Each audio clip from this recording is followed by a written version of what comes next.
Friends, तो आप भी अपने सिंपल कॉटन फैब्रिक को ना टर्न कर सकते हैं बूटीक स्टाइल में डिज़ाइनर वाली कुर्ती के लुक में, जैसा मैंने किया है। ये बहुत ही सिंपल सा कुर्ती था जिसको मैंने लेसेस अटैच करके निक डिज़ाइन देके बॉटम का डिज़ाइनिंग देके और सामने में लाइनिंग देके बहुत ही अच्छा इसको डिज़ाइन कर दिया है।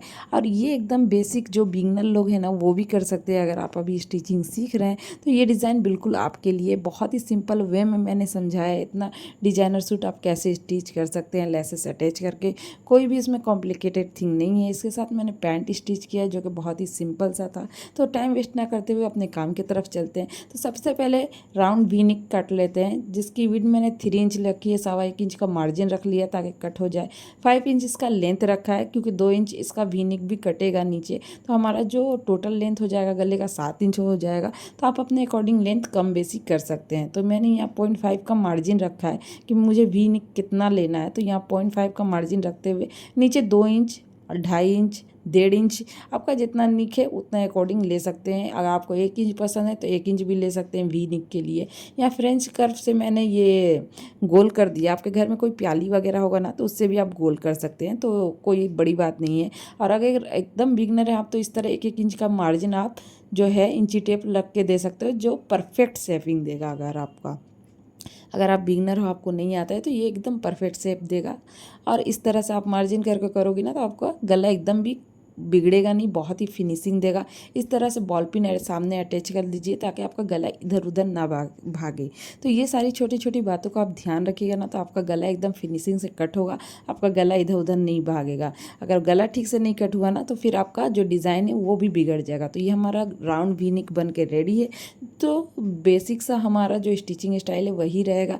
और अब फैब्रिक पे हमें उल्टा करके इस गले को पेस्ट कर लेना है आयरन की मदद से। एक बात याद रखिएगा, आयरन ज़्यादा गर्म ना हो वरना पेस्टिंग पेपर सिकुड़ जाएगा। तो पेस्टिंग होने के बाद हम क्या करेंगे, 6 इंच का वीड रखेंगे। आपको जितना वीड रखना है आप अपने अकॉर्डिंग रख सकते हैं।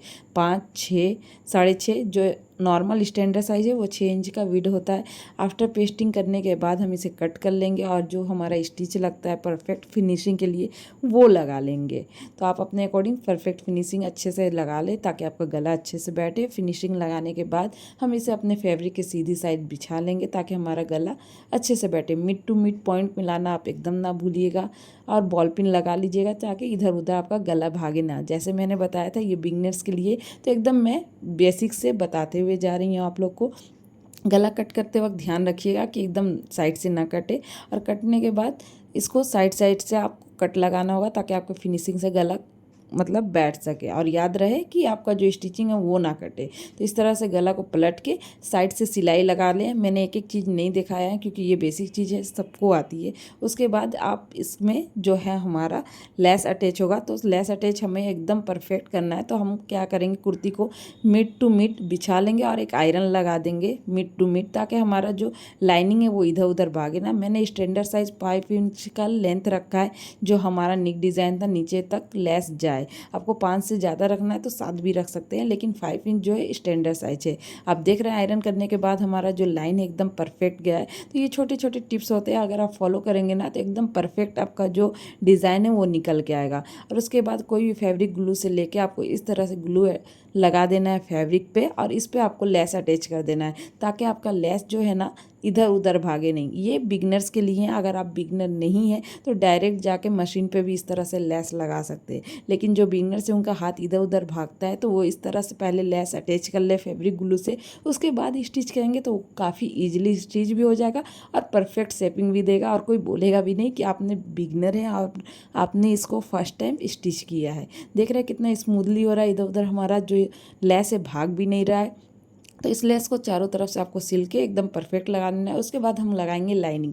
हमारा जो लाइनिंग होता है वो इधर उधर जाता है, तो मैं आपका इसका ट्रिक बताती हूँ। आपका शोल्डर जितना भी इंच का है उसको आप हाफ ले लीजिए और उसी पे लाइनिंग बैठाइए। फिर से दिखा दे रही हूँ, जितना भी शोल्डर है इंची टेप को इसी तरह से मिड पॉइंट से मोड़ लीजिए और वहाँ एक निशान लगा लीजिए।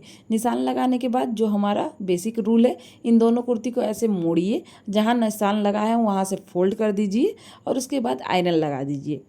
जी हाँ, थोड़ा-सा मेहनत पड़ता है, लेकिन ये एकदम आपको परफेक्ट फिनिशिंग देगा। आपका जो लाइनिंग है इधर-उधर नहीं भागेगा। एक बार यहाँ आयरन लगाने के बाद आप अपनी कुर्ती खोल लीजिए और उसके बाद एक स्केल लीजिए और जहाँ आपका निशान बन चुका है आयरन लगाने से, आप अपने अकॉर्डिंग लेंथ रख सकते हैं। मैंने यहाँ पे 40 इंच का मेरा कुर्ती था, तो मैंने 30 इंच का लेंथ रखा है, क्योंकि मुझे बॉटम में भी लेसेस अटैच करने हैं। तो आप अपने अकॉर्डिंग लेंथ कम बेसी कर सकते हैं। अगर आपको नीचे तक लाइनिंग देनी है तो पूरा नीचे तक भी दे सकते हैं, लेकिन मुझे 30 इंच का ही देना और नीचे बॉटम में भी लेस लगाना है। तो मैंने फैब्रिक ग्लू लगा लिया, उसके बाद लेस अटैच कर दिया और उसके बाद मैंने उस पर सिलाई लगा दी। और जो हमारा बॉटम है, मैंने पहले से नीचे का बॉटम स्टिच कर दिया था और उसके ऊपर मैं लेस लगा रही हूँ। यहाँ मैंने कोई फैब्रिक ग्लू यूज़ नहीं किया है, क्योंकि यहाँ पे लाइनिंग एकदम स्ट्रेट है। आपका इधर उधर कोई भागने का मतलब गुंजाइश ही नहीं है, आपका लेस इधर उधर भागे। तो हर जगह आपको फैब्रिक ग्लू लगाने की ज़रूरत नहीं है। जहाँ आपको लगे परफेक्ट फिनिशिंग नहीं आएगा, वहीं पे आप फैब्रिक ग्लू लगाएं। अगर आपका हाथ बैठ गया तो आपको फैब्रिक ग्लू लगाने की भी ज़रूरत नहीं है, आप डायरेक्ट लेस अटैच कर सकते हैं। तो हमारा जो कुर्ती है ना, जैसे लग रहा था कि बहुत कॉम्प्लिकेटेड है स्टिच करने में, उतना भी नहीं है। आधा से ज़्यादा काम हम लोग का हो गया है। और हमारा जो बीच का गैप है, ऊपर का लाइनिंग और नीचे का लाइनिंग 9 इंच का गैप है, तो हम क्या करेंगे ना, 4.5 इंच के मिड पे हम एक लेस अटैच करेंगे और ऊपर में भी एक लेस अटैच करेंगे, ताकि बहुत ही अच्छा मतलब लुक दे। तो इस तरह से मैंने लाइनिंग खींच ली है स्ट्रेट, और उसी के ऊपर मैं लेस अटैच कर लूँगी। कुछ इधर उधर लेस को नहीं अटैच करना है, डायरेक्ट आपको फैब्रिक पे बिछाना और लेस अटैच कर देना है अच्छी तरह से। तो देखिए हमारा जो है कुर्ती बन के रेडी है। बहुत ही ईजी वे में बना, लेकिन बहुत ही अच्छा लुक दे रहा है, सोवर लुक दे रहा है। तो एक बार ज़रूर ट्राई करें और मुझे बताएं कि कैसा लगा। सॉरी, मैं स्लीव का डिज़ाइन आप लोग के साथ शेयर नहीं कर सकी, क्योंकि ये वीडियो बहुत बड़ा हो जाता है। तो नेक्स्ट वीडियो में मिलते हैं फ्रेंड्स, बाय।